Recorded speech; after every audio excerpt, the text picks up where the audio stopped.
sejarah perkembangan bahasa Indonesia. Selanjutnya yaitu sejarah perkembangan bahasa Indonesia. Tentang waktu proses perkembangan bahasa Indonesia dari awal hingga sekarang tidaklah dalam waktu yang singkat, melainkan dalam tahapan waktu yang berabad-abad lamanya. Hal demikian tentu saja membuat tidak mudahnya memperoleh informasi tentang masa lalu bahasa, yang sejak 28 Oktober 1928 hingga kini kita beri nama bahasa Indonesia, termasuk informasi yang menyangkut masa awal perkembangannya. Kronologi dalam sejumlah abad perkembangan bahasa Indonesia.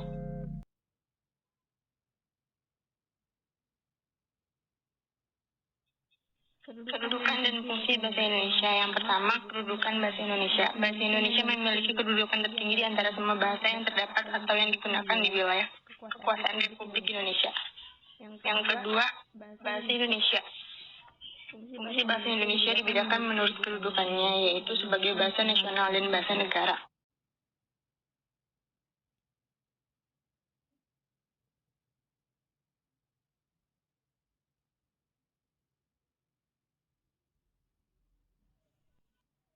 Variasi bahasa, suatu kenyataan bahwa bahasa tidak dapat dipisahkan dari masyarakat atau penggunanya. Adanya perbedaan di antara sesama masyarakat akan disertai juga oleh perbedaan bahasa yang mereka gunakan. Pada sisi lain, ada kalanya perbedaan itu hanya terdapat pada internal satu bahasa.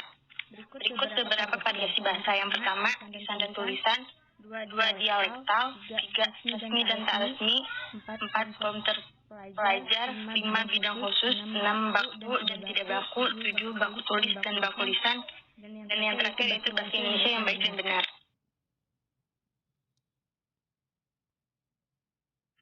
Yang selanjutnya yaitu ejaan yang disempurnakan. Yang selanjutnya yaitu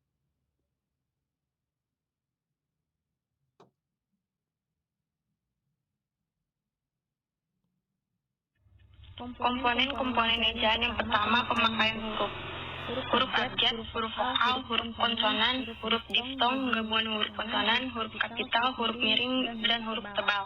Yang kedua, penulisan kata. Kata dasar, kata turunan, bentuk ulang, gabungan kata, suku kata, kata depan, di, ke, dan dari.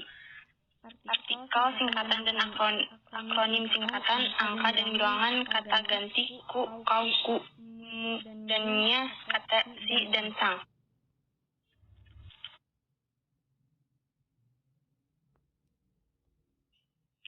Yang selanjutnya yaitu penulisan kata. Kata dasar dan bentuk ulang, singkatan dan akronim. Yang terakhir yaitu angka.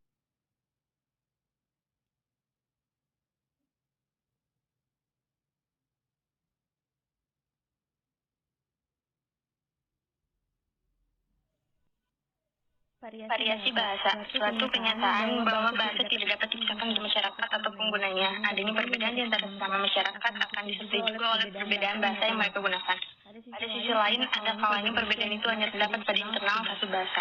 Berikut beberapa variasi bahasa. Yang pertama, lisan dan tulisan, dua dialektal, tiga resmi dan tak resmi, empat form terpelajar, lima bidang khusus, enam baku dan tidak baku, tujuh baku tulis dan baku lisan, dan yang terakhir yaitu bahasa Indonesia yang baik dan benar.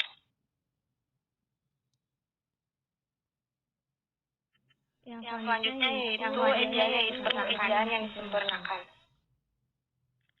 Yang selanjutnya yaitu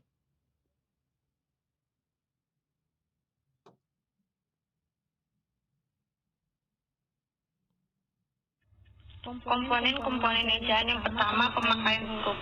Huruf abjad, huruf vokal, huruf konsonan, huruf diftong, gabungan huruf konsonan, huruf kapital, huruf miring, dan huruf tebal. Yang kedua, penulisan kata. Kata dasar, kata turunan, bentuk ulang, gabungan kata, suku kata, kata depan, di, ke, dan dari. Artikel, singkatan dan akronim singkatan, angka dan bilangan, kata ganti, ku, kau, ku, mu, dan nya, kata si, dan sang.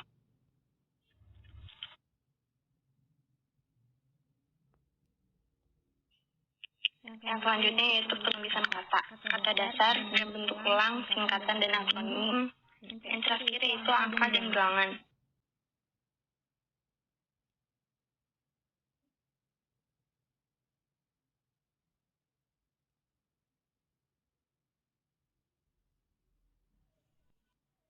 Variasi bahasa, suatu kenyataan bahwa bahasa tidak dapat dipisahkan di masyarakat atau penggunanya. Adanya perbedaan di antara sesama masyarakat akan disertai juga oleh perbedaan bahasa yang mereka gunakan.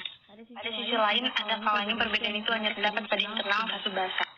Berikut beberapa variasi bahasa. Yang pertama, lisan dan tulisan, dua dialektal, tiga resmi dan tak resmi, empat form terpelajar, lima bidang khusus, enam baku dan tidak baku, tujuh baku tulis dan baku lisan, dan yang terakhir yaitu bahasa Indonesia yang baik dan benar.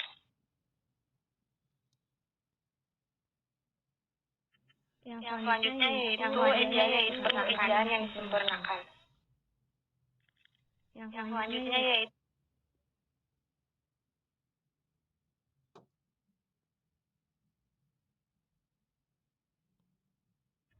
komponen ejaan. Yang pertama, pemakaian huruf. Huruf abjad, huruf vokal, huruf konsonan, huruf diftong, gabungan huruf konsonan, huruf kapital, huruf miring, dan huruf tebal. Yang kedua, penulisan kata. Kata dasar, kata turunan, bentuk ulang, gabungan kata, suku kata, kata depan di, ke, dan dari. Artikel, singkatan dan akronim singkatan, angka dan bilangan, kata ganti, ku, kau, ku, mu, dan nya, kata si, dan sang.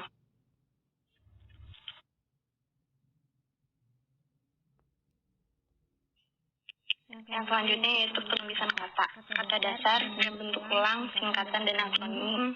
Yang terakhir yaitu angka dan bilangan.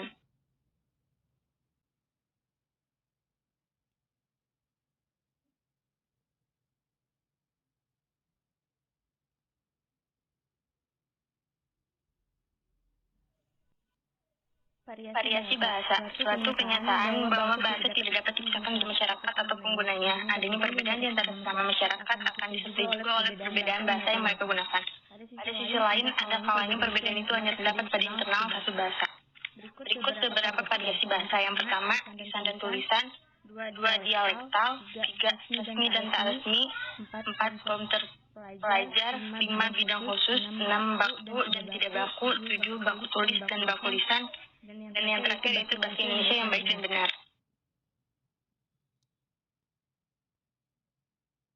Yang selanjutnya yaitu pengejaan yang disempurnakan. Yang selanjutnya yaitu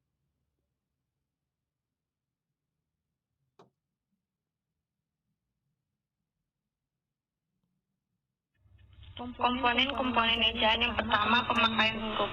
Huruf abjad, huruf vokal, huruf konsonan, huruf diftong, gabungan huruf konsonan, huruf kapital, huruf miring, dan huruf tebal. Yang kedua, penulisan kata. Kata dasar, kata turunan, bentuk ulang, gabungan kata, suku kata, kata depan di, ke, dan dari. Artikel, singkatan dan akronim singkatan, angka dan bilangan, kata ganti, ku, kau, ku, mu, dan nya, kata si, dan sang.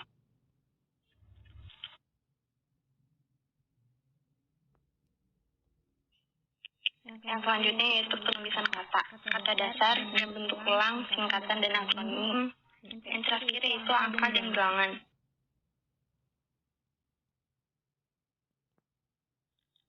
Pemakaian tanda baca.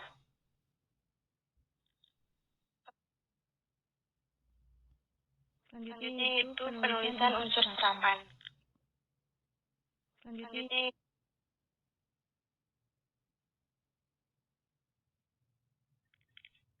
dan yang ketiga yaitu kata, istilah, dan diksi. Pengertian kata dan istilah. Secara umum menurut sudut pandang fonologi, kata dapat dirumuskan sebagai bentuk lingual yang memiliki urutan fonem yang tetap. Urutan tetap di sini dimaknai tidak berubah. Artinya fonem-fonem yang menjadi unsur pembentuk kata itu tidak dapat diubah urutannya, baik melalui pengubahan posisi setiap atau bagian fonem dalam kata maupun dengan penambahan, pengurangan, dan penyisipan satu fonem pada kata tersebut. Istilah dapat diartikan sebagai kata atau gabungan kata yang memiliki makna khusus dan penggunaannya terbatas pada lama kegiatan atau bidang keilmuan tertentu. Dari segi makna, istilah itu sifatnya monosemen.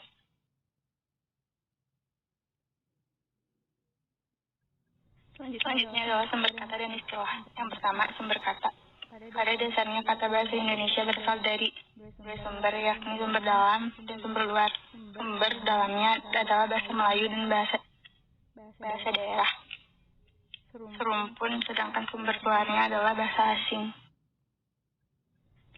Lebih banyak dari kosakata yang tersedia untuk mewadahi konsep itu. Dalam hal demikian diperlukan kata atau istilah baru.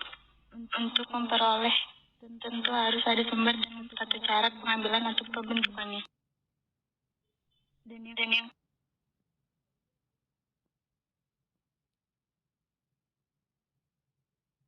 selanjutnya adalah diksi atau pilihan kata. Dapat dirumuskan bahwa yang dimaksud dengan diksi atau pilihan kata adalah kemampuan memiliki satu kata yang tepat di antara sejumlah kata bersinonim untuk digunakan dalam konteks tertentu. Selanjutnya adalah diksi atau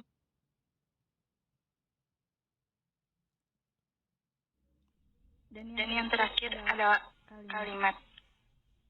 Pengertian kalimat. Kalimat didefinisikan sebagai satuan bahasa yang disusun oleh kata-kata yang memiliki makna yang lengkap.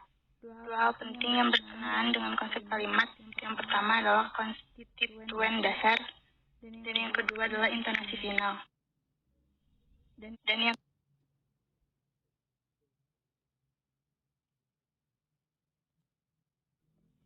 selanjutnya adalah jenis kalimat. Yang pertama berdasarkan jumlah subjek dan predikat, jumlah keluasannya.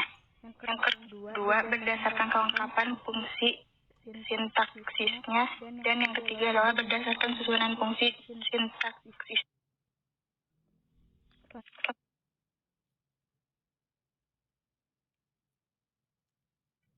Berikut adalah unsur-unsur kalimat. Yang pertama subjek, kedua objek, ketiga predikat, keempat pelengkap, dan yang terakhir adalah keterangan. Berikut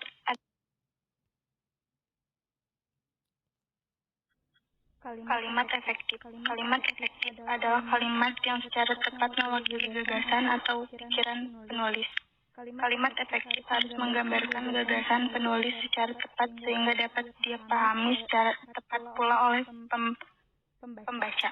Kalimat tidak efektif. Kalimat tidak efektif adalah kalimat yang kurang mampu menyampaikan pesan dengan baik akibat selalu bertele-tele dan kesalahan ejaan. Kalimat